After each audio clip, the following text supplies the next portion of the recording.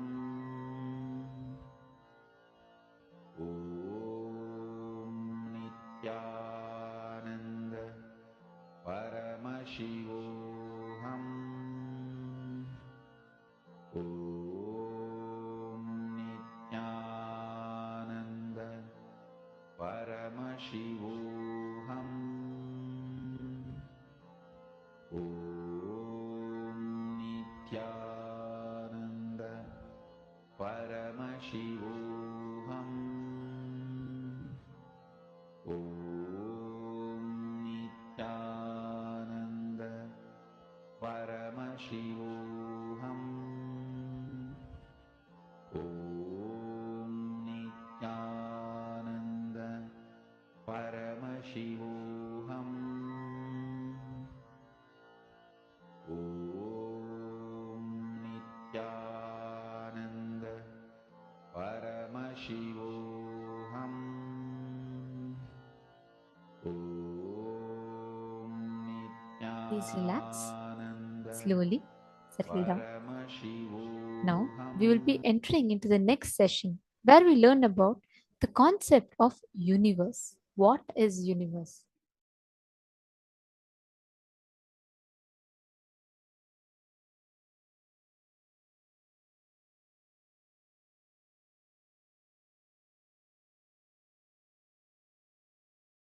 Listen. Paramashiva introduces himself as he is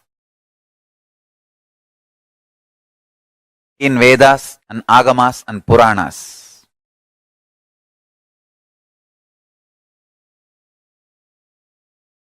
Paramashiva introduces himself how he is manifesting to teach Agama as Sadashiva. As Sadashiva, he manifests with 5 heads, 10 hands, teaches Agama. Through these 5 heads, he does these 5 actions. Manifestation.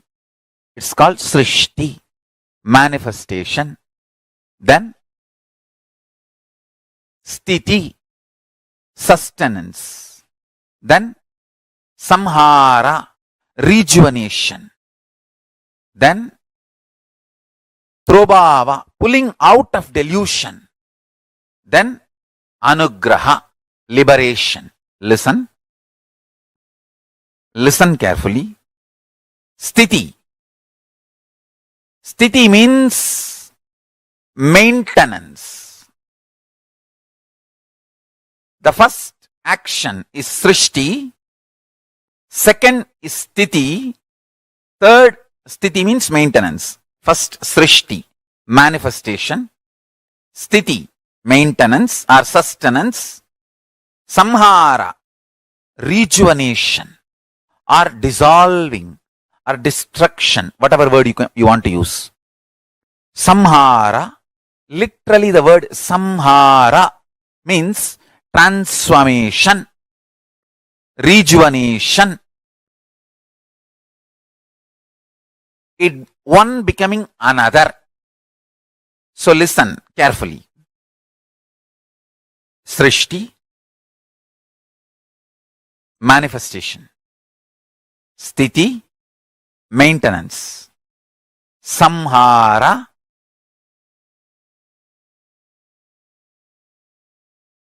rejuvenation. Prabhava, pulling out of delusion. Anugraha, liberation. Understand, this is the universe. This is Prapancha. Universe word is too small. Whether universe or multiverse, all these words are too small. Prapancha is also too small. Paramashiva is the only word I can use because that is the ultimate word. No other word can be used even to describe Paramashiva. Understand? The Kailasa knowledge, Paramashiva Jnana, is principles. When that comes to Sanskrit, it becomes concepts. When that comes to English, it becomes long sentences. That is what I am explaining, I am expressing. Please understand, meditate on this.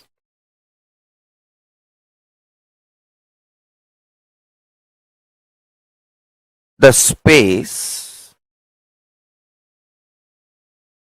extreme heat and extreme cold together.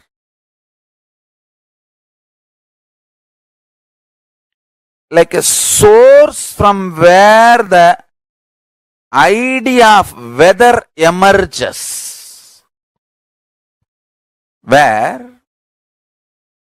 the matter becoming energy or the energy becoming matter, matter and antimatter nullifying each other and becoming energy, where all this happens just by will, without any need for effort. Understand? That dimension is Nityatva. Understand one thing. You need to understand why we should know about Nityatva. Understand? If you know about Nityatva, you will cognize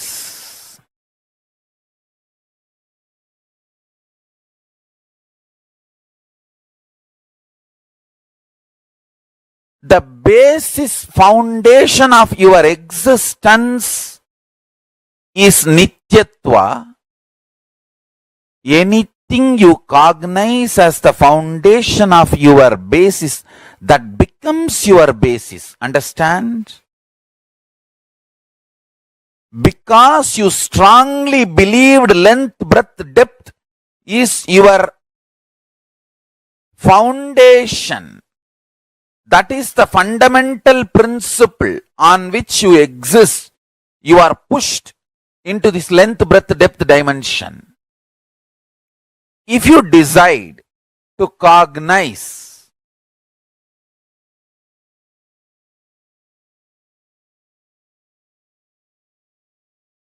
listen, if you decide to cognize Nityatva dimension,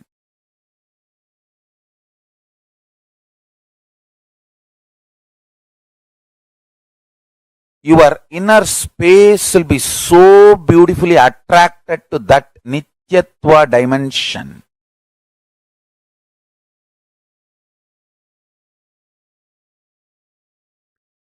It is such beautiful, ecstatic, glorious existence. By knowing about it, you will be attracted to it. That is the beauty of it. Energy becoming matter, matter becoming energy. Anything becomes anything. Big Bang becoming black hole becoming Big Bang. Creation, maintenance and rejuvenation, all this happens in that Nityatva space just by will, without any effort. The effortless existence zone.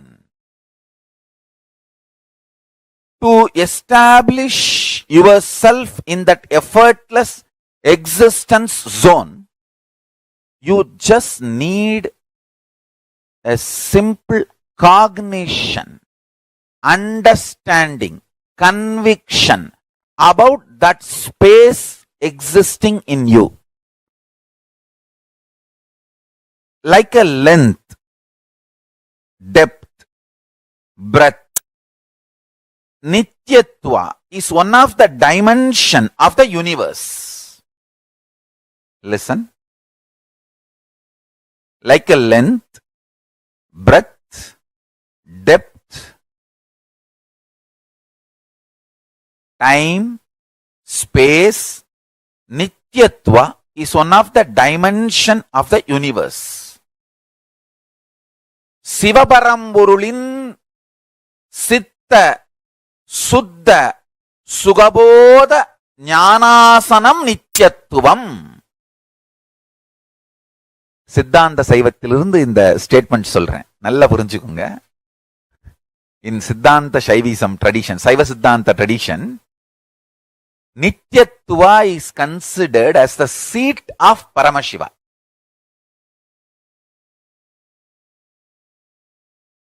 Understand?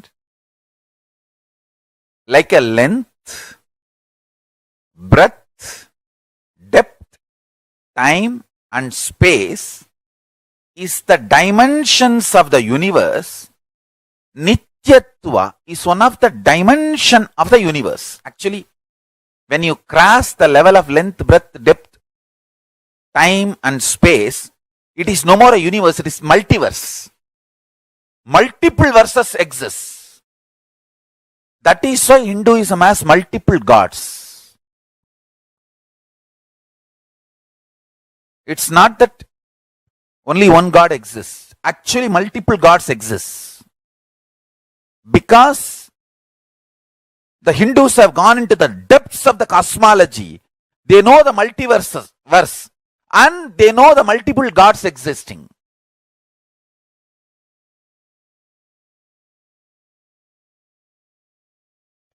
Many people who are working to understand the secrets of the universe try to raise a doubt. When there is so much matter generated during the Big Bang, why so much antimatter is not generated? The question is wrong. Please understand. Matter and antimatter is always in balance. If any one gets imbalanced, immediately the Big Bang or black hole has to happen to balance it. Understand? Overflowing matter, overflowing antimatter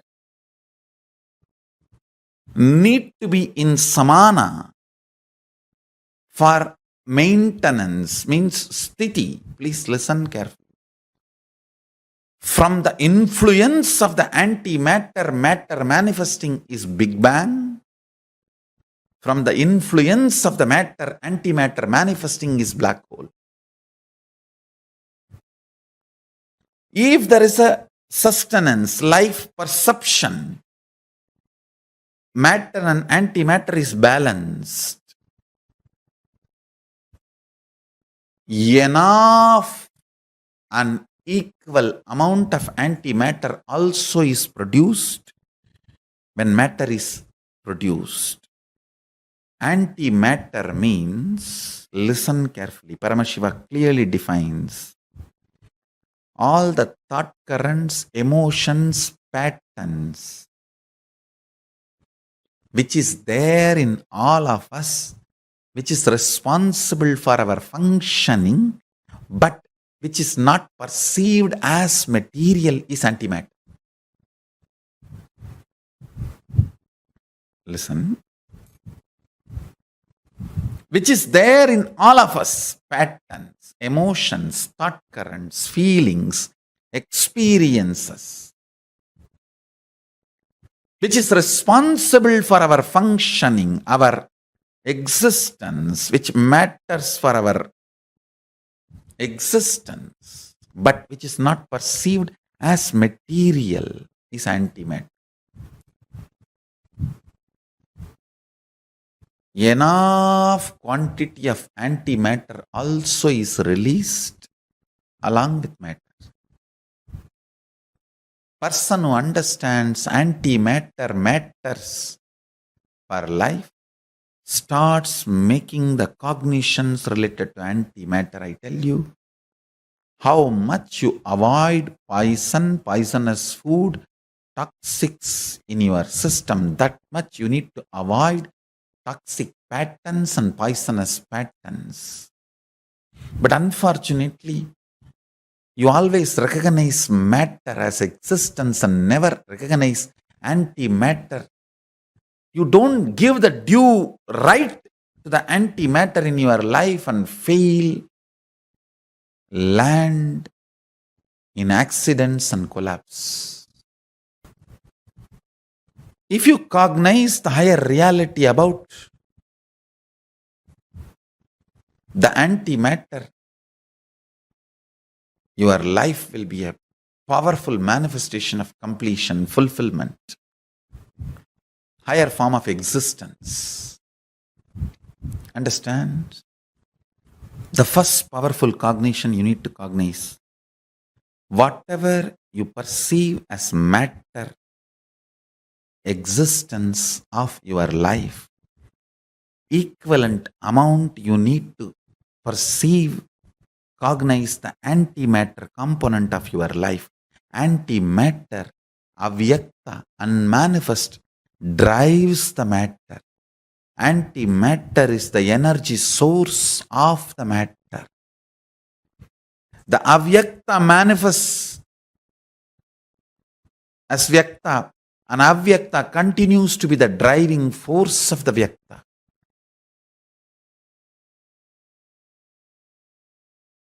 The mandala, space, plane, which has a capacity to produce many planes, is called Brahma. The heads of that Brahma is being swallowed by the black hole. Understand? I am trying to give the description as closely as your logic can understand. Your logic can visualize. Brahma means space which can produce multiple spaces. Brahma is the energy which can manifest multiple energies. Like a sun is a star which can manifest many stars. Brahma is a zone, space, mandala, which can manifest many mandalas, zones, spaces, stars. That Brahma, his face is being swallowed by Kalabhairava, who manifests from the southern face, the Ahora face of Paramashiva. That is the beautiful story of Kalabhairava wearing the skulls of Brahma. Kalabhairava cuts the head of Brahma and wears as a garland.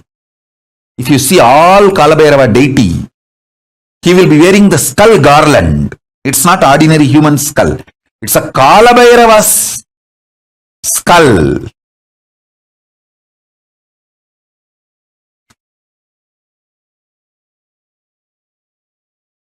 Sorry, Brahma's skulls. Kalabhairava's skull mala is made of Brahma's heads. It's not ordinary human skull mala. He is wearing Brahma Siras, Brahma Siromaladari.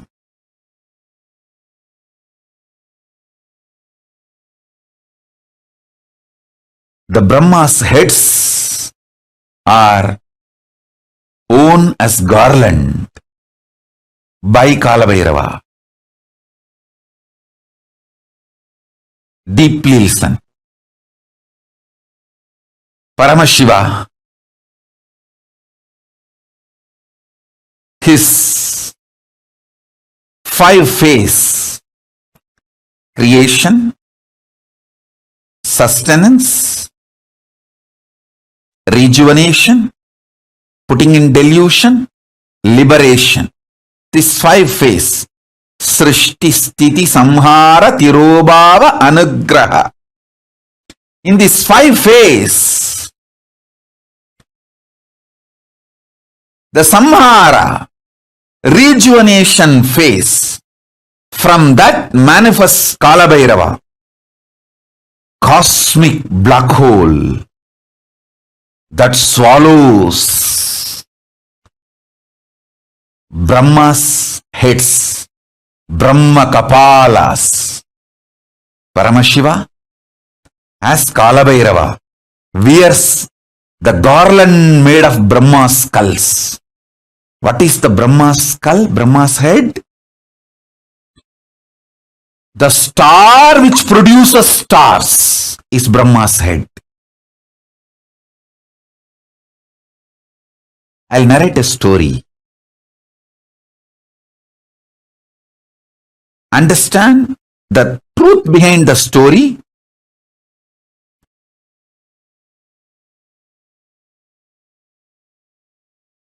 So you can understand the principle I am going to explain. The principle I am going to explain is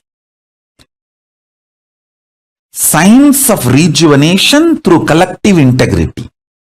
You can understand that principle if you understand this story.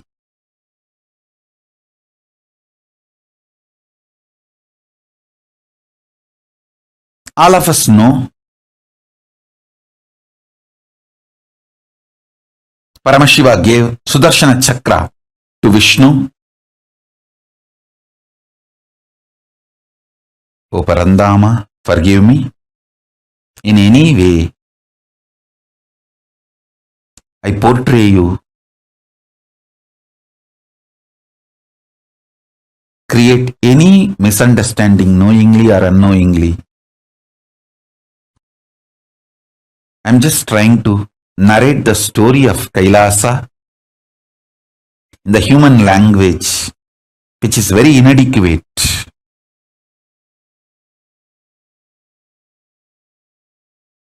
Air is language, not the spirit or intention.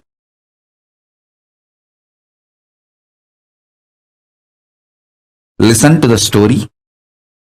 I'm not showing Parandama, Mahavishnu, in any way lower. But when I am talking in the logic, in the language, which you all understand, it is always the comparison of higher, lower. So when I say Paramashiva gave Sudarshana Chakra to Vishnu, don't think Vishnu is some way lower. He is far more superior than you and me. So be very clear about that. So, all of us know that Vishnu did tapas towards Paramashiva, and Paramashiva gave Sudarshana Chakra for Vishnu to protect this creation. And once Daksha, the Brahma's son, did tapas towards Vishnu and got the boon, Vishnu should protect him forever. Vishnu also gave the boon. And unfortunately, Daksha messed up with Paramashiva directly in the issue of Sati, means his daughter, Daksha's daughter Sati. She wanted to be with Paramashiva, but Daksha had his own opinions and he is so highly opinionated due to his ego and arrogance, and he tried to fight with Paramashiva, and that stupid things were going on,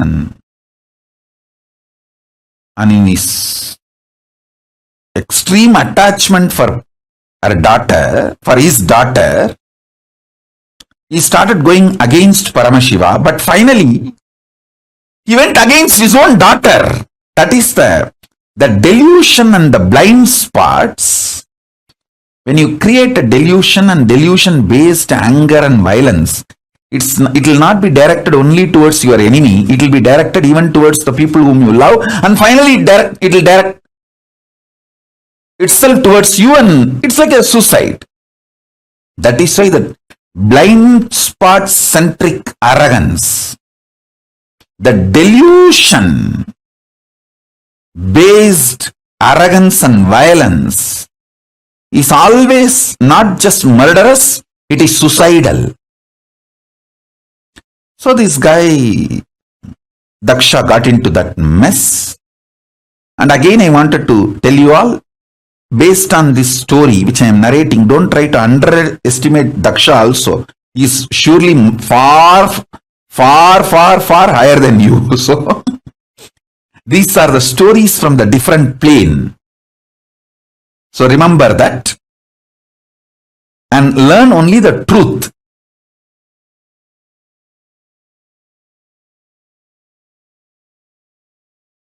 Learn the truth that you should not get into the deluded arrogance and deluded violence and deluded vengeance. Learn the truth and don't try to judge Daksha. Anyhow.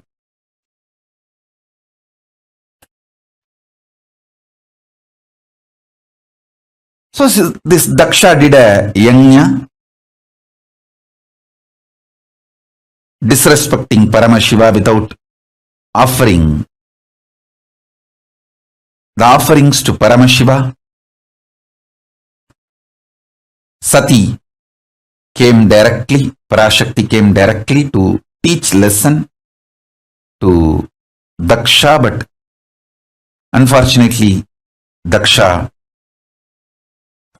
not only did not listen. See, when your deluded arrogance and anger is directed towards Paramashiva, then naturally it destroys you. So this fellow is extreme attachment to his daughter.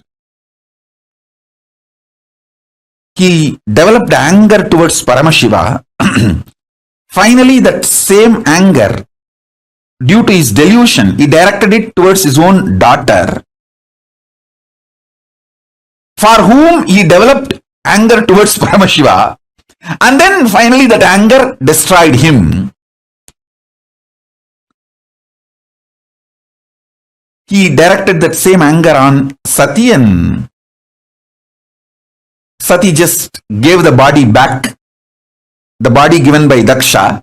She just threw it back, because Daksha prayed to Devi Parashakti and begged for Parashakti to come down as his daughter. But the fool has forgotten.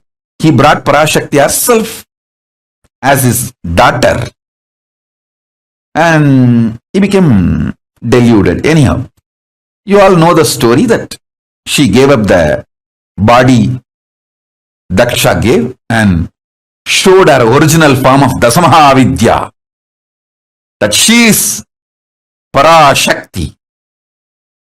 And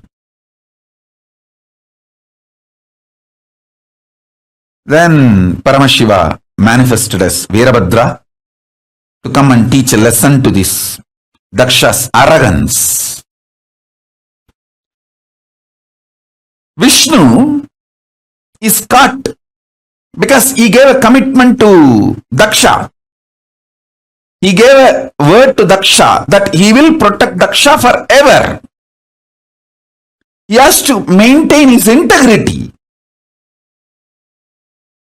So, when Paramashiva came directly to finish the Daksha Yajna in the form of Veerabhadra, and Daksha to teach lesson to the Daksha and Daksha's, to remove Daksha's arrogance, Vishnu saw what can be done. One side, my integrity, my commitment to my disciples, my devotees, that I have given a word. I will protect him forever. Other side, Paramashiva. What to do? He decided, okay, let me try my best to keep my words. With all Paramashiva gave me. So he took the Sudarshana Chakra and said, Paramashiva, this is the greatest weapon you gave me to protect this creation. And I have given a word to this fellow, Daksha, that I have to protect him. Because I gave a word, I will protect him forever. My maximum capacity to protect is Sudarshana Chakra. Now I am sending this towards you to protect my integrity, to keep my integrity. So he sends the chakra towards Paramashiva. Simply one of that Brahma Kapala, which Paramashiva was wearing, that Kapala just swallowed that Sudarshana Chakra. Like a murku. If you know the Indian snack murku, how you grab the murku and smash in your mouth. Same way, one of the Brahma Kapala Paramashiva was wearing, it just grabbed that Sudarshana Chakra and bag over and kept it under his teeth. And then Vishnu looked at Daksha and said, see, my maximum capacity is my Sudarshana Chakra. I have sent that. So I have tried everything possible by me to keep my words, to protect you. Now, nothing more can be done, and he returned to Vaikuntha. He went back to Vaikuntha, and of course you all know the story that Veerabhadra came and cut the head of Daksha to teach lesson and remove his arrogance. Then Daksha's wife comes and cries to Mahadeva and prays to Mahadeva, and Mahadeva says, I am not against him. I am only against his arrogance. So, he is not my enemy. Only the part of his arrogance is need to be removed. The arrogance need to be taught a lesson. So, he removes the cancer and gives him back a different head, a goat head, and gives life to Daksha.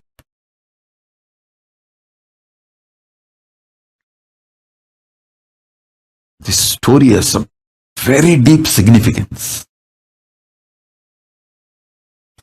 Women's Muladhara Chakra, man's Sahasrara Chakra. This too is the source for a child to manifest. So, it is this fellow's arrogance, from that biomemory, Sati's body also had one component. That is the reason Sati gave up that very body. So naturally, if his head is punished, that is enough. He doesn't need to lose life. You all need to know, life is prior to body and it will continue to exist even after body. The beauty of studying Hindu Puranas, it is not just history, it is principled, philosophically defined, real history. All of you need to know. That is why only if you understand the philosophy, you will understand Hindu histories are far more true, factual, real, right than the so-called modern human histories.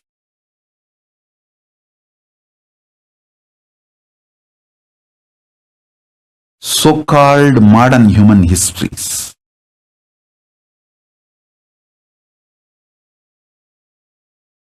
So if you study even one Purana, you will understand all the major cosmic principles and truths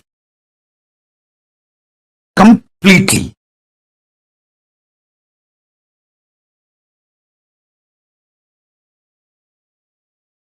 It's a very powerful revelation, very powerful truth.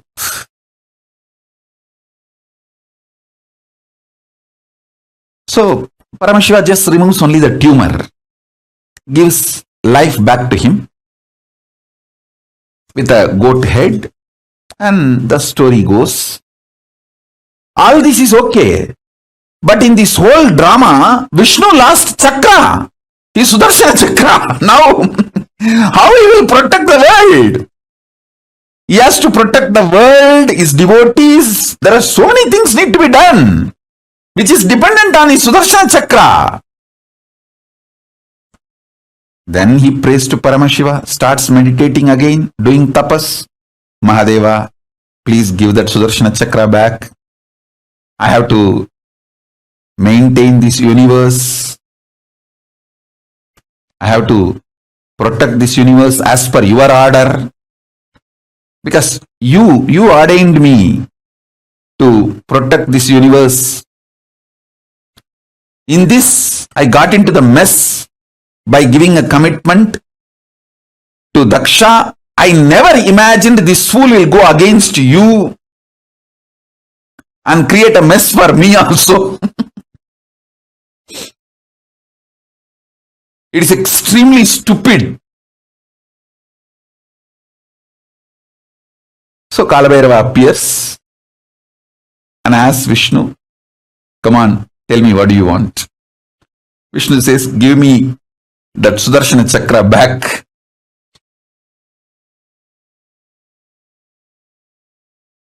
And Mahadeva just looked on the skull garlands he was wearing. Hey, where is that Sudarshana chakra? Who is having?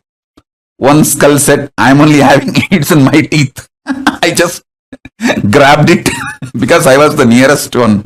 When the chakra was coming, I just grabbed it and it's in my teeth.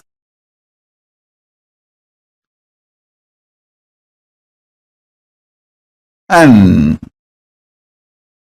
Mahadeva says, hey, give it back to him. That Brahmakapala said, Mahadeva, I am ready to give now because I always obey your order. Immediately I will give it back. But I want him to do completion. How dare he sends his Sudarshana chakra towards you? Let him reenact how he did it. Then I will give it back. See, listen. Without the background music, you see anyone's dance, it not only it lose the context, you will laugh like anything. Without the background music, if you see anybody's dance, you will laugh like anything because it will look like a joke, comedy. Same way, without the emotion, see, when somebody acted out of anger, without the anger, same emotion, same spontaneity, if that person acts out the same thing, it will look like a comedy. Completion is all about making all your past lose its importance or its power over you. So now, Vishnu does the same act. How he spontaneously sent his Sudarshana chakra without the same emotion. Then this Brahmakapala, he laughs loudly. In that loud laughter, that Sudarshana chakra comes out and falls on the ground. And Vishnu touches Mahadeva's feet. From the Mahadeva's feet, he receives the Sudarshana chakra. O Parandama, forgive me. Anyway, I portrayed you in a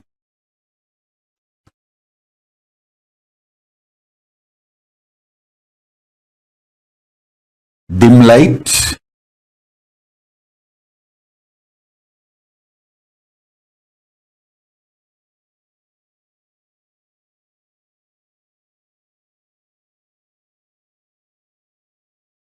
all of you listen. Once again, I want to repeat, don't ever underestimate Parandama Mahavishnu listening to this story.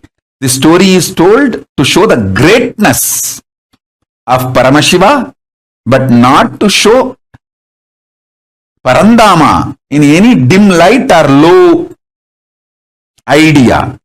So be very clear. Understand the principle.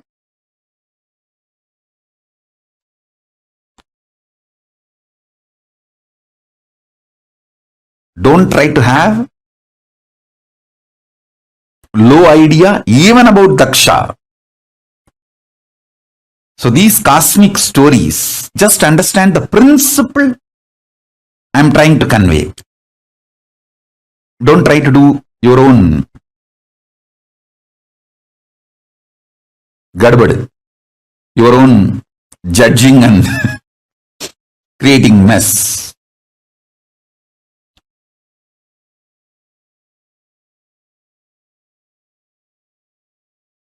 In Sati's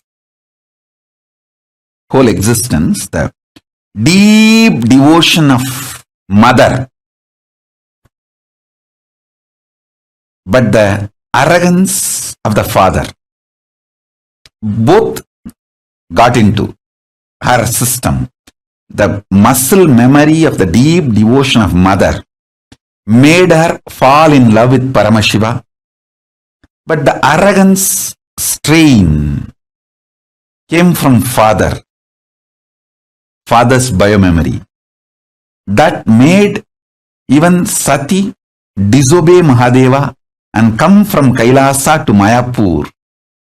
Mayapuri is the present day Haridwar, to teach lesson to Daksha. Mahadeva told, hey, he will not listen. She should have obeyed Mahadeva's strategy. But the strain of Daksha, because of Daksha's own biomemory, she thought she can teach a lesson to Daksha. She taught a lesson in a different way, but anyhow, understand the story, whatever has happened. And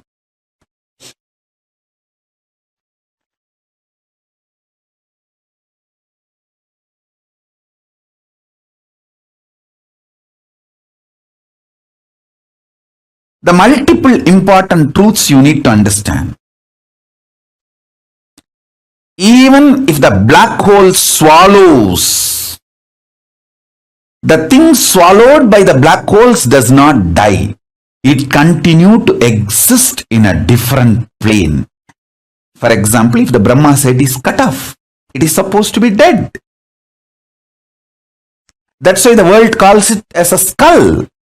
But that skull is not dead. It is so powerful even to swallow the Vishnu Chakra.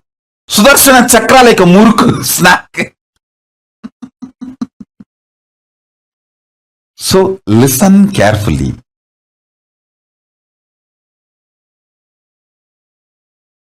You don't have death.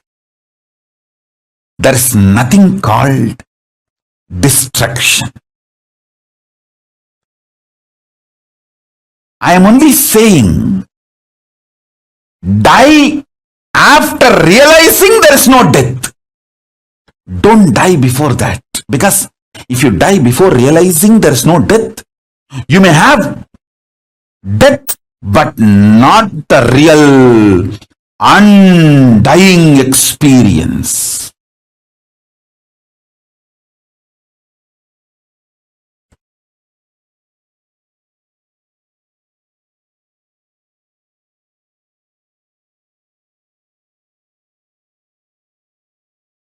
Listen carefully.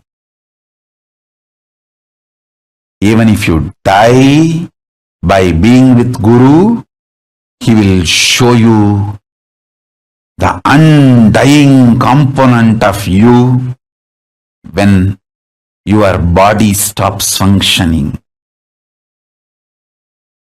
Even your death will be liberation. If you die without Guru, you may have death, but not the liberation or realization of undying during the death. You will be just born again and again.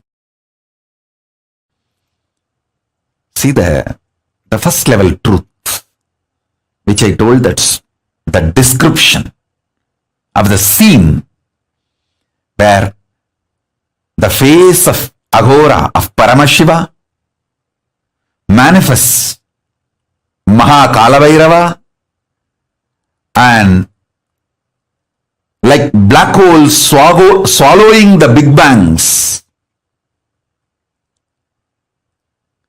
Brahma's heads, Kalabhairava swallowing the Brahma Kapalas and making garland of Brahma's skulls for him. Understand, that is the most beautiful Jnana Sloka in English for Mahakala. If you have some photos released by NASA, how the black holes swallow the big bangs, just see exactly that indescribable way Mahakala Bhairava with the Brahma Kapala Malas, the skull garland of Brahma Kapalas, the multiple big bangs swallowed by the large black hole. But the big bangs are not dead. They are all there as garland, alive and more powerful, even to swallow Vishnu's chakra, Sudarshana chakra. See, Brahma is son of Vishnu. The son's head, because it is owned by Paramashiva, is capable of even swallowing the father's weapon like a snack and keep it inside his teeth.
knowledge empowers you, makes you respond differently to the world and problems of the world. Same way, consciousness empowers you. When you are inspired, when you are excited, when you are initiated, when you start practicing power manifestation, the consciousness you experience empowers you, makes you respond completely differently in a very powerful way for the happenings of the outer world. The happenings of the outer world does not damage, dent, impact your inner space. You live as KAILASA. Powerful, I tell you. Empowering yourself with consciousness, powerful cognitions, consciousness-based powerful cognitions and powers of Paramashiva is the best life.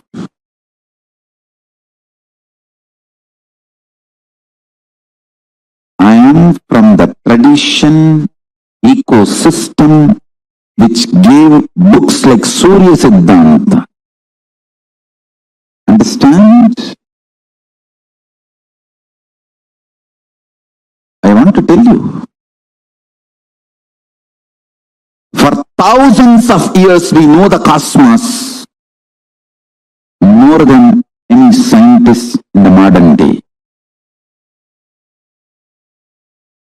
For thousands of years we know all these great truths.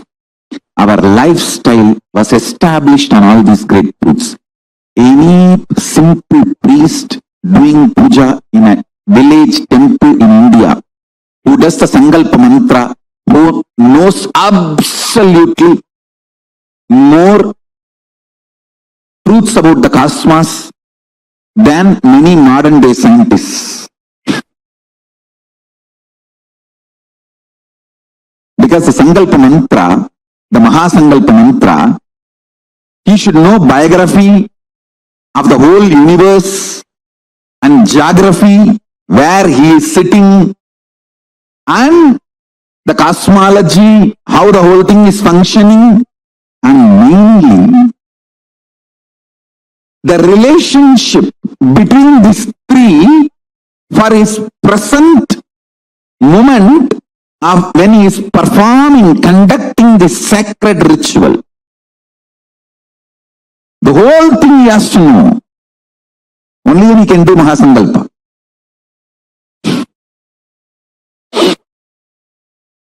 That is the beauty of this great tradition.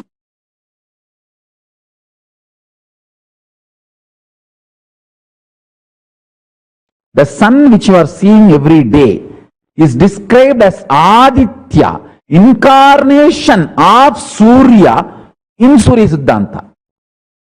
Surya says, in my own reflection, I reflect myself like a Paramashiva reflects and extends himself as Parashiva and Aparashiva, and Parashiva reflects himself as Mahasadashiva, and Mahasadashiva reflects himself as Sadashiva, and Sadashiva reflects himself as Shiva. Shiva only we are all worshipping and meditating.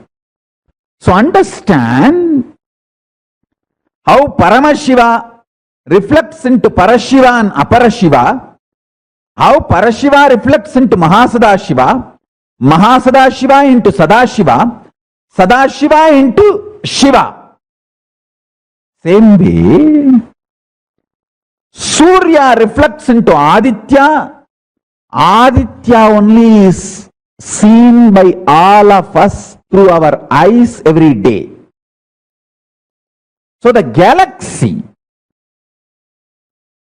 which we are seeing as per Surya Siddhanta is not just Milky Way, all the known, imaginable, comprehensible, visualizable universe, whole Vyakta, manifest, is considered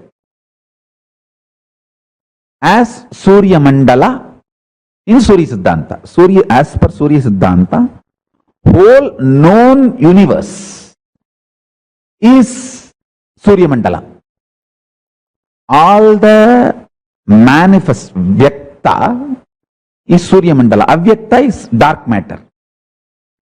So the whole manifest Vyakta, known universe, is going around inside Avyakta, that dark energy, on Mahakailasa. Mahakailasa is the center. The dark matter, the dark energy is the base foundation on which the whole known universe is going around. Whole known universe is going around Mahakailasa, floating in the dark matter. So everything manifested, Vyakta, is Surya Mandala. Now, what Tamal Tarundas has sent, that scientists have discovered, is you are talking more about Milky Way, the whole galaxy. But see, when you say Surya Mandala, you try to represent or describe the whole galaxy. But when I say the word Surya Mandala, I mean the whole known universe, manifest. So, if I have to map based on what science have tried to understand, reach, I should say, I should introduce a new word, like a Turyatita. The word Turya is not complete enough, so I have to introduce the word Turyatita. Like that, now I have to introduce the word not just fourth unit of time, the next level units of time. That's why I call it vertical time zone. So understand,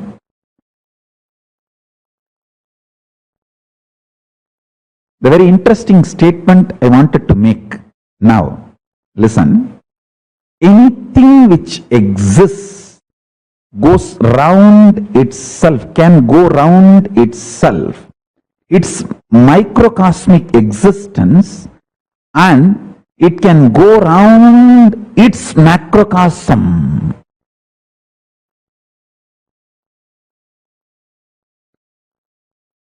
Very paradoxical statement. Listen. Anything which exists can rotate within itself, its microcosmic existence, and it can go around the whole macrocosm. So now, the next revelation is, even Mahakailasa, Paramashiva, is going round himself, means he is doing Swapradakshina, and around him the whole universe is going around. Listen carefully. So the next, it's not conclusion, it's revelation.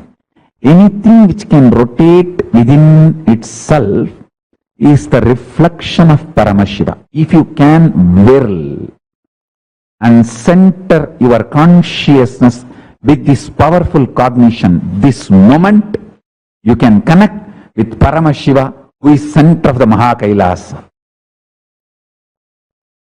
Listen. Paramashiva, who is center of the Mahakailasa,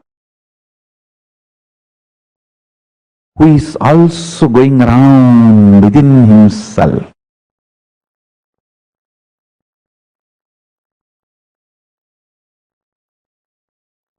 Swapradakshina, Atma Pradakshina.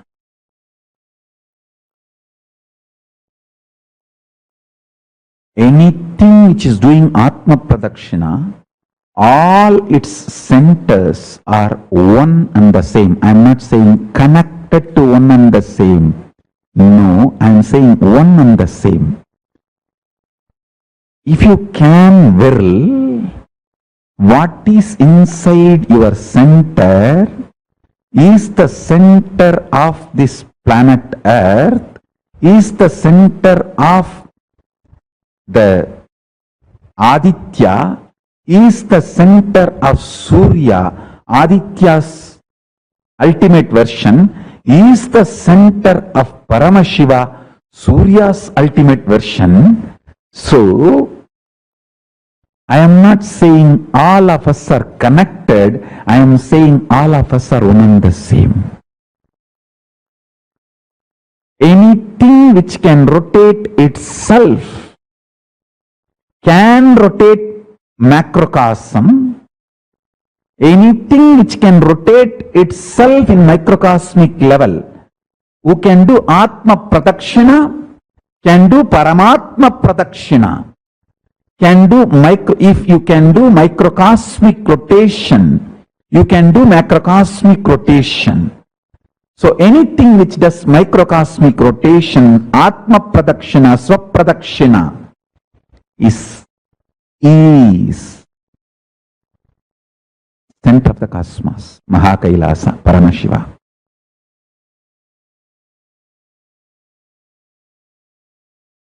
Your conscious intention is the principal manifestation, primary expression, core concept called you. Understand? If you are a concept, core of you is your conscious intention. You need to know, the good news is your unconscious mood swings does not matter. That is why knowledge, jnana, about what is right conscious intention is given so much of importance in Hindu tradition. That is why in Hinduism, the ultimate is called Veda, not Divya. Listen. The word Veda means knowing, knowledge. Divya means sacred. Veda, knowledge is sacred. Whether you talk about the cosmos, its principles, or planets, the principles in which planets exist, the being of the planets, doings of the planets, please understand, as your modern science teaches, planets are not like some dead mechanism just going round, round, round. It is all living energies. That is why Surya Siddhanta can clearly, precisely calculate and tell you whether the past astronomical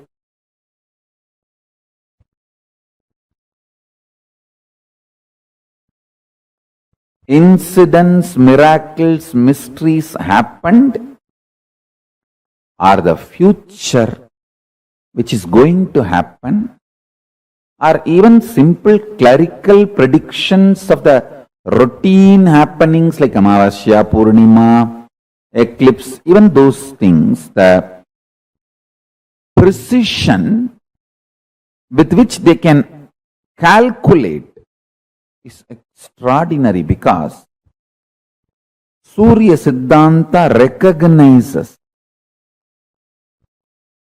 each of these planets as living forces. Modern day psychology, Vedic psychology. Modern day medicine, Vedic medicine. Modern day physiology, Vedic physiology. Modern day cosmology, Vedic cosmology. The difference between this is only one thing. In Vedic tradition, everything is conscious centered. You are not biomechanism in Ayurveda, you are bioorganism. In modern day medicine, you are biomechanism.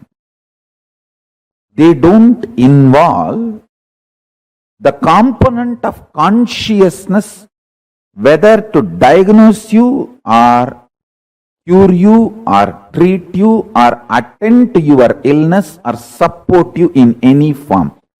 End to end, conscious component is not accepted as the active part of their whole profession, end to end.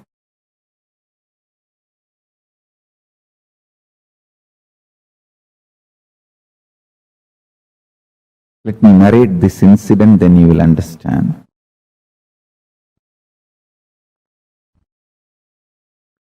Once my guru was trying to teach me the Surya Siddhanta, means how the Panchanga can be predicted and penned down. He was trying to show how the sun is center and earth moves around the sun and moon is around the earth, and the whole structure, including the sun, moon, the whole thing is also moving.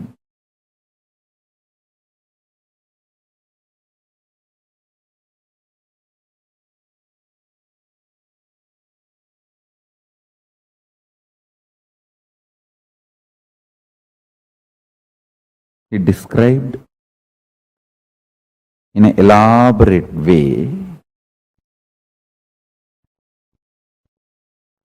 and then he took a chalk piece, just drew some numbers on various parts of my body.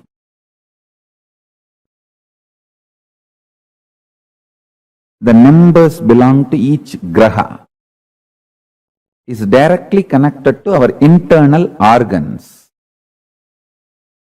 Each graha influences one of our internal organ heavily. And he drew that numbers on my body, and he drew that same numbers on external, on the floor.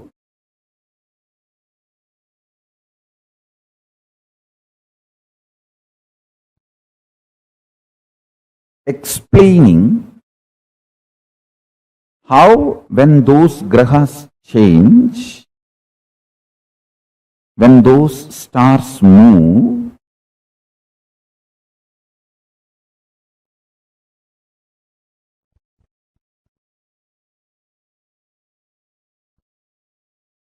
regular cosmic happenings like Amavasya, Purnima, how those things should be predicted, or calculated. That is more like a calculation. It's not even prediction. But its influence on the humanity need to be predicted. Its influence on the individual's lives need to be predicted. My gurus were trying to map this whole science and explain this to me. I think almost the core fundamental structure of Jyotisha and Surya Siddhanta I am trying to explain.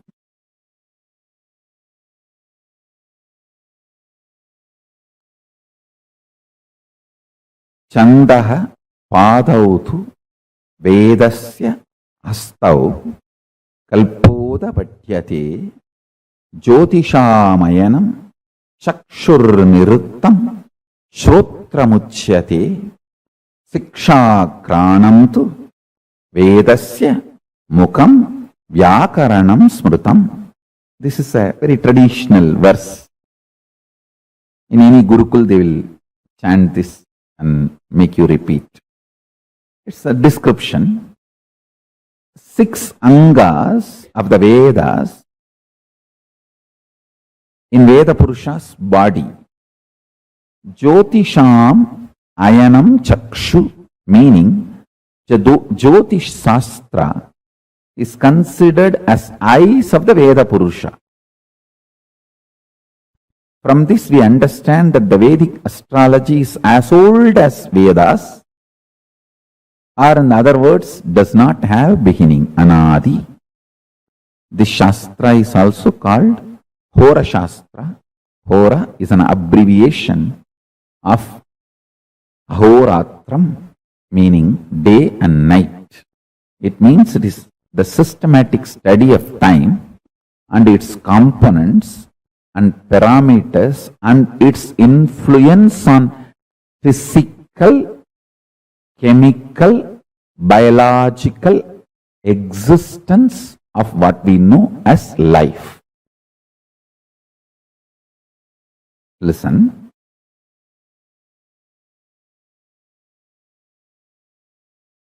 One very funny incident happened when he was teaching me. I was so intensely immersed in his teachings. He was showing me, hey, this is Surya. This influences your brain thinking system. This is Rahu. He influences your liver. The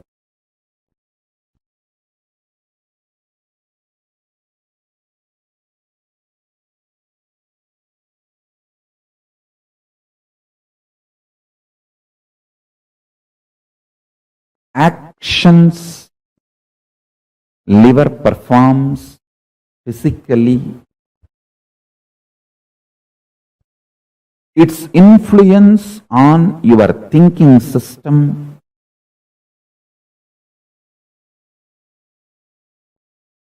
everything, if you map it to the description of Rahu, it will absolutely match.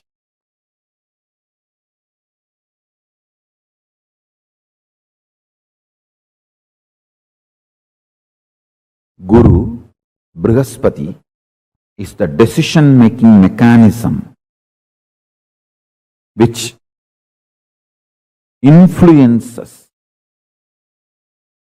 your will persistence, Agnya Chakra,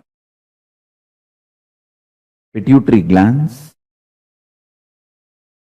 and its impact on your existence is directly Guru. He was explaining step by step how each of these grahas and their members and how they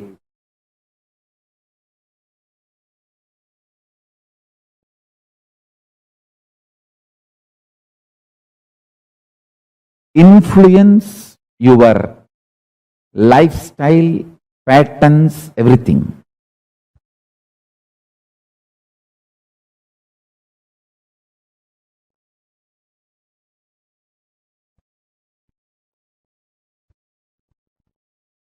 I'll repeat exact one line.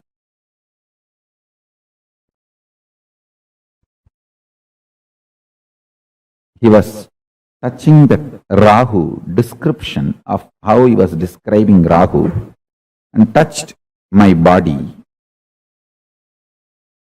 Infused that Rahu energy in my liver. I could see immediately so much happening inside me. I just vomited. Literally, physically, felt so fresh, alive, relieved. Of course, after cleaning all that place, everything, my guru has explained.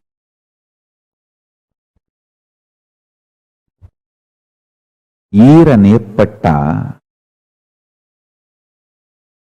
Ayul Neelandambi. In Tamil, he said, if the liver is straightened out, life will increase. It is directly Rahu. Rahu is responsible for your longevity. Rahu can influence and put you in addictions and kill you, or he can keep you addiction free, or addicted to right habits and food and keep you happy, healthy for any long.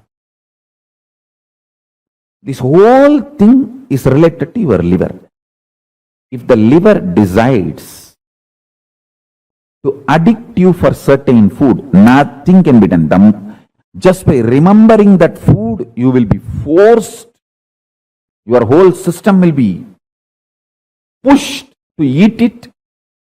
After eating, you will repent, but you will not stop eating. He said, integrity of the liver to the purpose of your existence makes you long, happy, healthily living.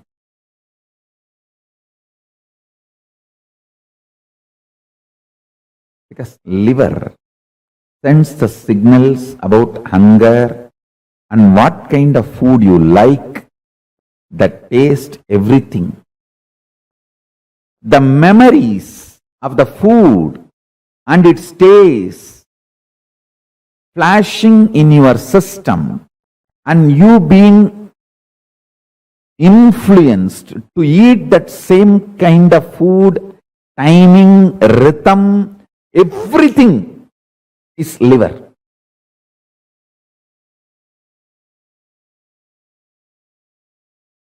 When you don't understand the fourth unit of time, kalpa,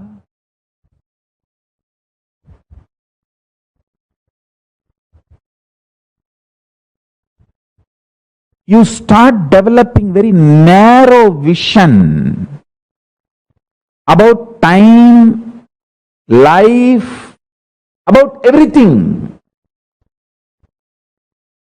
Anyone, even intellectually, understands the concept of kalpa, the fourth unit of time, is liberated from so much of fears. I tell you,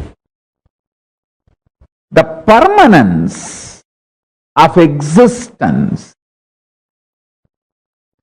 perception about life absolutely changes the moment you understand this fourth unit of time. I'm just revealing some of the superconscious principles. I want a long Vakyartha Sadas to happen in every level.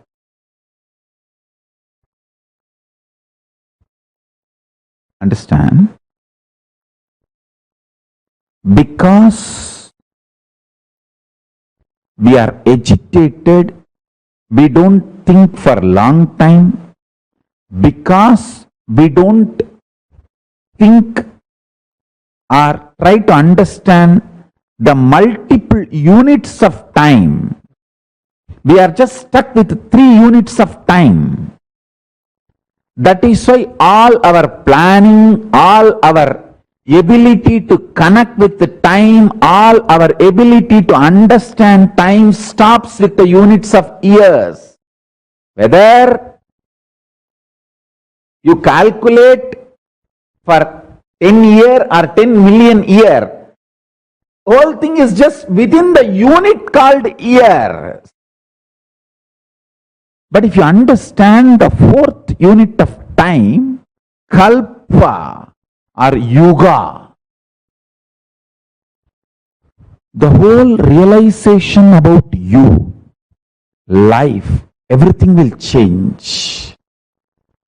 The sin of one life theory will lose its base. I call it a sin because of that one life theory. So much suffering for humanity. See whether the greedy way of generating the wealth by destroying the earth.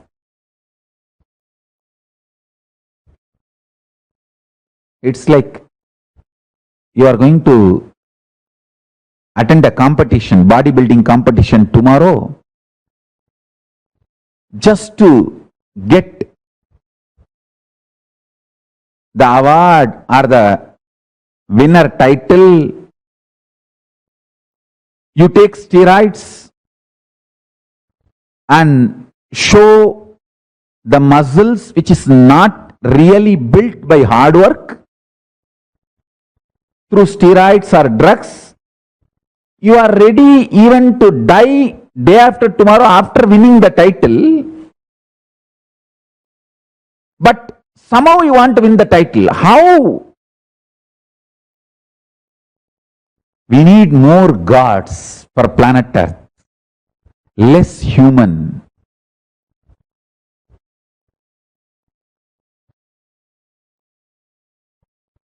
But unfortunately, in Indian society,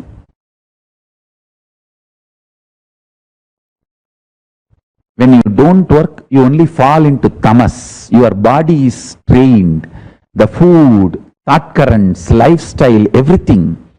Either you are active or sleeping, confused, lethargic, depressed, not in Turiya.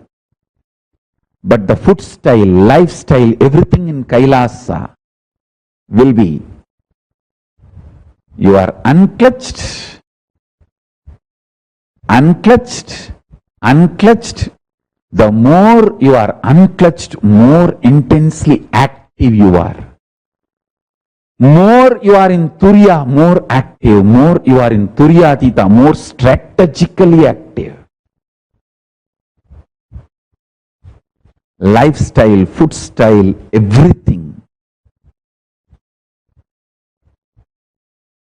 And understandings about life. I tell you, just this one principle, understanding the 4th unit of time. I am not even explaining the whole Surya Siddhanta. Surya Siddhanta explains not only the unit of Kala, there is something called where the Kala takes turn. Means Kala is described as the serpent eating its own tail. Snake eating its own tail continuously. That eating, how it just pulls its tail and swallows, that is called happening, event. I'll give you a small understanding about these events of time. Like how I explained the units of time, listen to the event of time. Earth rotates itself. Moon not only goes round the earth, it also rotates itself. Earth moves, rotates itself, and goes round the sun. Same way, moon rotates itself and goes round the earth. And sun rotates itself and goes round the KAILASA. In this movements, listen carefully, the unit of time is dependent on the actions. Events of time is this self-rotation and going around another body, crisscrossing of that is event. For example,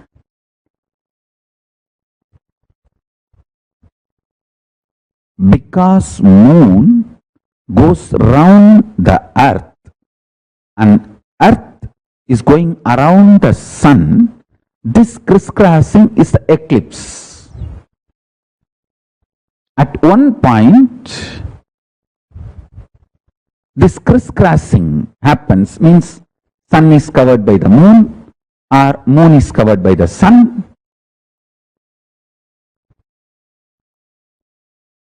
This crisscrossing, that is called events, eclipses. Same way,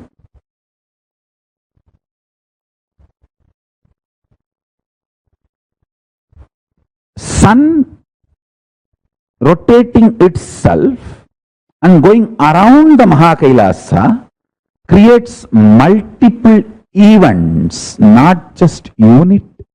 It creates multiple events. Units of time and events of time. In Surya Siddhanta, snake eating its own tail, every swallowing is considered as event. A full snake body eaten by itself is called unit. So for earth rotating itself, there is a unit and events. Moon rotating itself, there is unit and events. Moon going around the earth, there is unit and events. Earth going around the sun, there is unit and events. Sun going around the KAILASA, there is unit and events. Now, let us look at only the fourth unit of time. The fourth unit of time is cognized by the mind which lives in Nirvikalpa Samadhi. And even if all of you have not achieved the Nirvikalpa Samadhi, if you understand the principles from a person who lives in Nirvikalpa Samadhi and makes that as a lifestyle, you will enjoy all the benefits of the Nirvikalpa Samadhi. For example, Einstein's theory, all of us may not understand, but many benefits derived from that theory, we are all enjoying in our life because we decided to accept his theories. Same way, the fourth unit of time, this theory, all of you may not be able to grasp it, but if you decide to accept and enjoy, make this theory as a part of you, you will enjoy all the benefits of these truths, benefits of this theory. That is what I call living enlightenment. Till you realize personally, individually, as your own enlightenment, living it because your Guru has revealed it, making that as your vision because your Guru has revealed it, is living enlightenment.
this revelation now that all of us listen to from the Swamiji.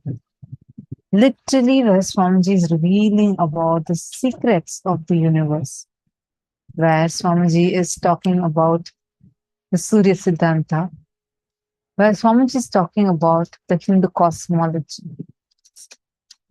This entire revelation. Take a few minutes. I know it's like, wow, wow, wow, what did Swamiji just say? Right? We're going to actually take you all through like a revision of these powerful cognitions that you all just learned now in the session. I request all of you to take a few minutes and follow along as we take you through this session. And you can post any questions or doubts that you might be having in this session. So let's get started. Swamiji was mentioning to us about the Big Bang, how the whole creation is Big Bang, destruction, rejuvenation is black hole, the Vishnu energy of sustenance is V hole, and if you want to postpone black hole happening in your life, start celebrating more. You will have access to more dimensions and realms of the cosmos and consciousness. Grey hole is a tirobhava, delusion, where things are not as you perceive them to be.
Sorry for the technical glitch. Yes. How many of you understand that these five actions of creation, sustenance, rejuvenation, pulling out of delusion and liberation whole, WHOLE. That is a anugraha, the liberation, where you become the whole or you realize the space of the whole. By understanding Big Bang, black hole, and B hole, gray hole, so much we start realizing about the universe. See, let's understand all these concepts a little more. You may be wondering why are we learning about this? This is just to know about the universe that we are living in. It's not just limited to that because this is a lot more deeper. This has a lot more to do with the fundamental cognitions that we carry about ourselves, about life, who we think ourselves to be. All these things, it influences directly. How many of you are getting this? So now we are going to be step by step understanding about what are these various aspects. How do these various aspects influence us in our thinking?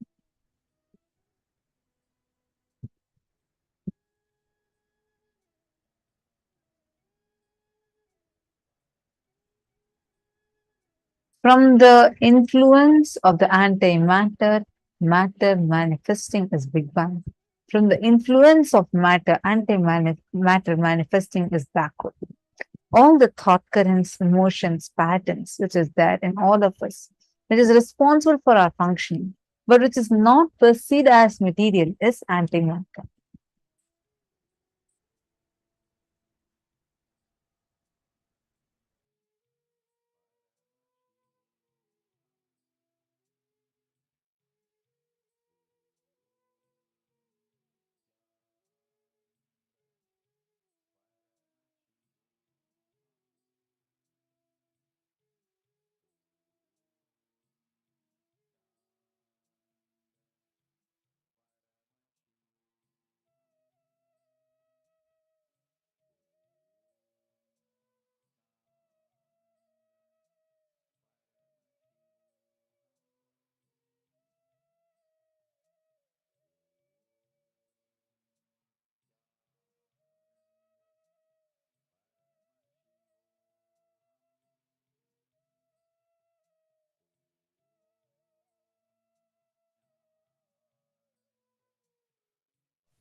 The Panchakrityas of Paramashiva and the manifestation of the Big Bang, black hole, V hole, grey hole, and hole directly correspond to the multiple actions and decisions that we make in life. Every one of you that are sitting here, Swamiji revealed so beautifully in this one session about how all the multiple dimensions of life, whether it is you putting yourself in delusion, you pulling yourself out of delusion, all of these from the influence of antimatter and matter manifesting, which is Big Bang, the thought currents, the emotions, patterns, which is there in all of us, which is responsible for functioning, but which is not perceived as material, is antimatter. And each of us go through Big Bang, and every day you'll also see that black hole is happening, Big Bang is happening, and you will see every single time you pull yourself out of delusion, you're experiencing that manifestation happening in you. I request each of you to write it down. Take a notebook and please mark a column. Let's take just 5 to 6 minutes to pen this down. Mark a column on your notebook and write how exactly you are having the Big Bang, the black hole. Where are all the V hole, which is the delusion aspect of life, the gray hole, and the hole? Can I request every one of you to take a few minutes and write down? Please pen them down. Mark a few columns and write down how in your life you map these manifestations, these aspects in your day-to-day activities.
Please relax. Hope all of you have written down.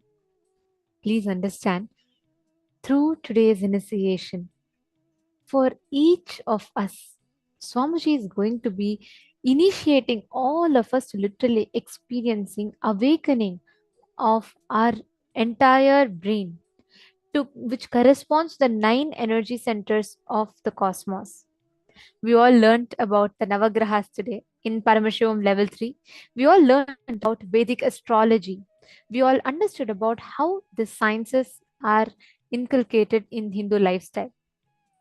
And in today's darshan, we are going to be literally receiving this as a blessing, manifesting this as an experience.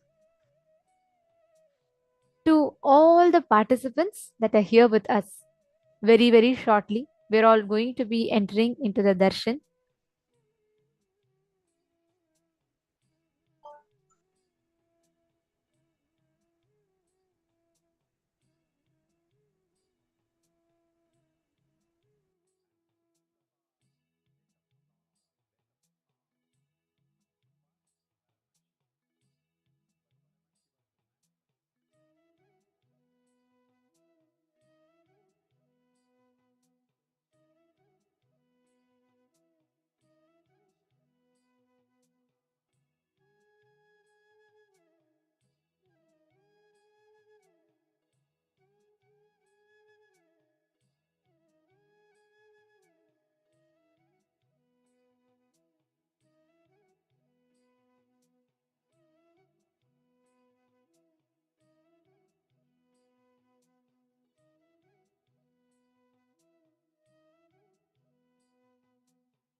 Nithyanandam.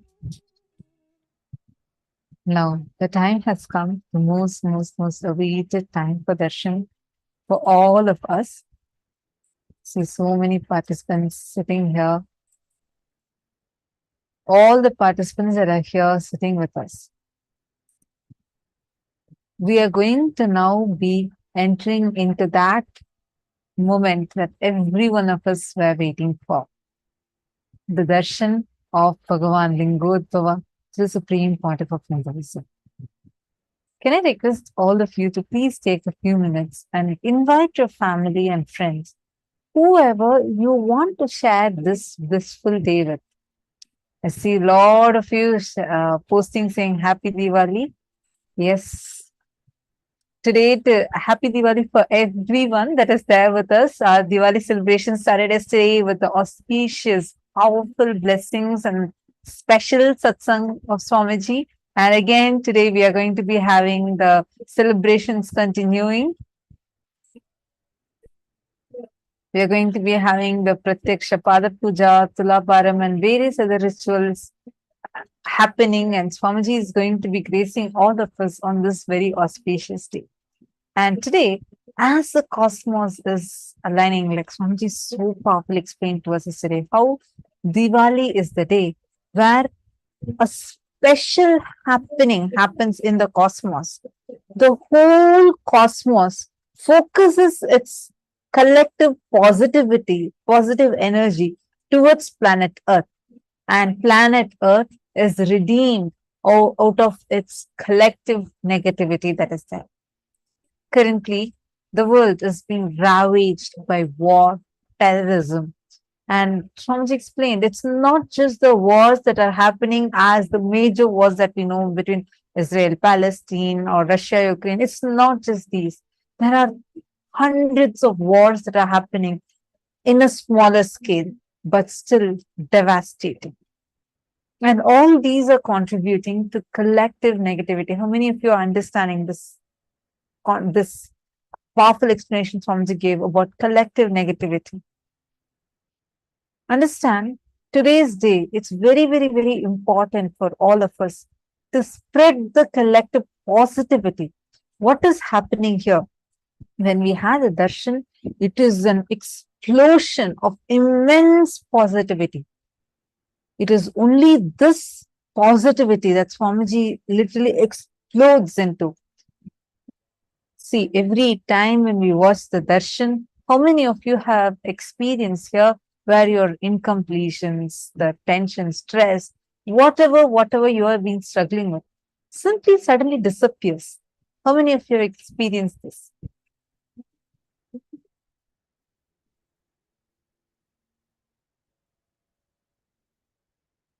I see so many smiles and yes, okay, hands going up.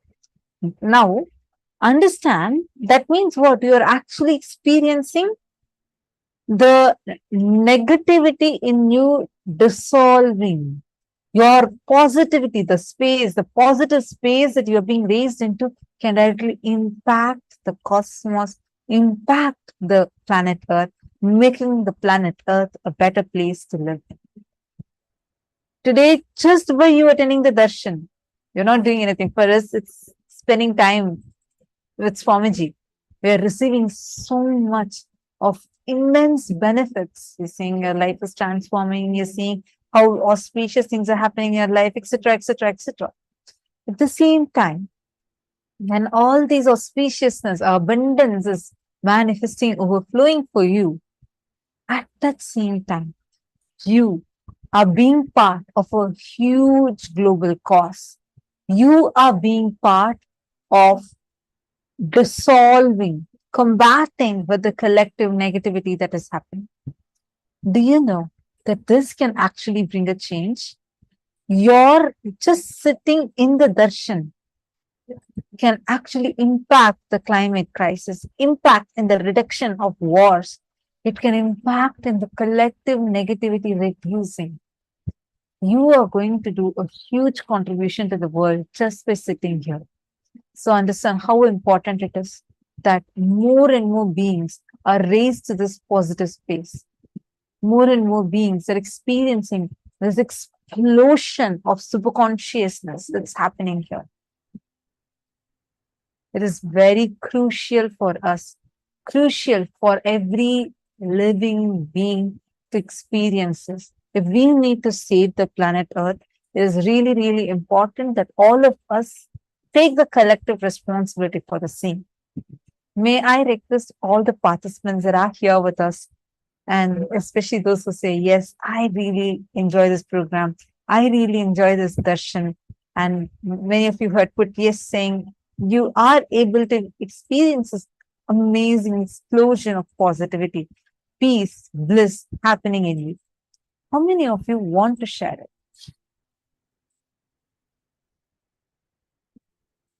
Ma Gokila has posted, ever since I've been attending this program months ago, I've been experiencing the 5 phases of Paramashiva in every aspect of my life. My life is not the same anymore now.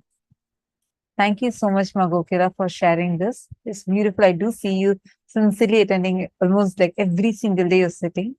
I now request you take a few minutes, share with all your friends in Malaysia. You can invite the Sangha members also, whoever you know. Even the people that are part of the Malaysia Sangha itself, share it with them. Invite them.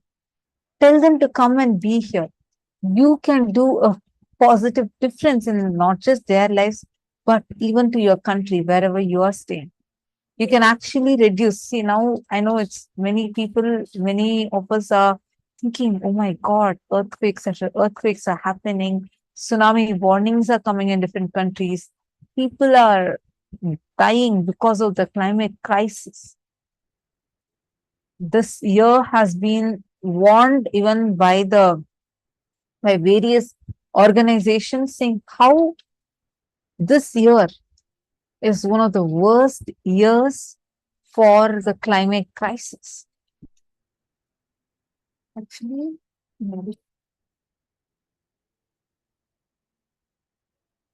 Sorry for that. In addition to all of this, as the Supreme Pontiff of Hinduism, our beloved Swamiji revealed yesterday, today the modern youth are having conscious death because of this hyperfixation. Today, while wars are causing physical death, hyperfixation is causing conscious death. We all see that. We all see the impact and effects of it when the youth today are all suffering with depression and chronic capitalism. They're all suffering with addictions, gun violence, addiction to video games, and so on. It has become so common that youth today literally do not have an option even to center themselves on a powerful cognition based lifestyle. As all of us who are enjoying the benefits of these Hindu principles, please understand and listen very carefully. As the people who are the benefactors of these principles, it also naturally becomes our responsibility to share this science to our near and dear ones. To so many people that are sitting here, just as we have a few more minutes to start the darshan, I'd like to urge all of you to take a few minutes. Take a step from your side. At least reach out, inform 11 people who you know, and enrich them and inspire them to join. Just let them know, inform them that there's a possibility for them to have powerful cognitions and bliss in their life. You take a step from your side. Coming or not coming could be their choice, but do not stop yourself from inspiring.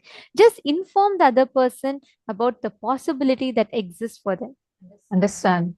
Just you taking one step. It is not for any other reason. It is not even about, okay, you have to enrich another person. It's not even about that. Right now, the world is in dire need of it. We have had experiments where we have conducted, studying clearly how every time people who go sit and do unclutching, do that meditation, it positively impacts the world. That is why Swamiji has conducted so many global meditations where the minutes for peace so far has already crossed billions in number. And this is what is giving the protection to the planet Earth more and more to combat with the collective negativity. This step is crucial. This step is a life necessity for us right now. I request all of you, how many of you are able to click with this? How many of you understood yesterday's satsang so powerfully? Multiple layers and layers and layers of revelations that Swamiji gave. Who all clicked with it? Come on, Ma Sadashivaya, Ma Nitya Naresha, Ma Istak. I request all of you to post and share. Ma Suirong Yang, Ma Harlin, Ma Heidi Shlak, Ma Sadashivamai. All of you, please take a few minutes and please post what did you click with? What are you understanding? See, each of your understandings matter. How you cognize matters. Because your cognitions can have an impact directly. Because it's directly connected. When Swamiji was explaining the pi of Paramashiva, that satsang, so beautifully Swamiji explains how every movement that you do, it actually impacts the universe. Your thoughts can directly influence and impact the universe. Why do you think that hole in the ozone layer is happening? It's not just because of the pollution. Pollution is also the cause, but the collective negativity is the main cause. If we can sit together, a large number of people sit together and do the meditations, do the unclutching, we can create a huge positive impact such that even the ozone layers can be healed.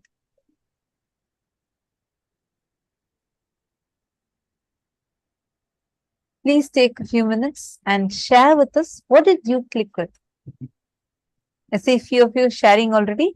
I request everyone and encourage everyone to please post what were the clicks that you are having. Because based on this, now every decision you take, so when you feel responsible, that yes, I have to make this world a better place to live in. I should be a part of it so that even my children see the future. They're able to experience the planet Earth as a safe place. It is not, we are not going to be able to combat this in any other way. This Paramashivoham has been one of the best gifts Swamiji has gifted to the world. I keep hearing from many of you who have shared with us saying how this program has transformed your life. We highly encourage all of you, share this with your family and friends. Invite them to be a part of this now. Today's darshan is going to be an explosion of positivity, explosion of peace, bliss. This Diwali, you can share this with more of your friends and family members and make auspiciousness light up in their lives. And together, we can create a beautiful world for us to live in. Even through the initiation that we're all going to be receiving today, Swamiji is going to be giving us the experience where we are going to mirror the ultimate paratva, conscious supremacy into us, which at the very core boils down to experiencing absolute bliss, absolute unclutching, ahimsa, paramo dharmaha, that core powerful cognition inside each of us. Like Swamiji was revealing yesterday, this Diwali, the 12 hours before Amavasya and 12 hours after Amavasya, that whole 48 hours of time is the most conducive time for us to prepare ourselves, prepare all of our inner space to receive the superconscious mutation. Because, like Swamiji said, the whole cosmos goes through a detoxification. And if you go with the flow, you too will get the detoxification along with the cosmos. Okay, Martha, posted our responsibility to enrich and collective consciousness unites the ship. I want to step up to wonderful. No, just few minutes, reach out to more people and please take a few minutes and share.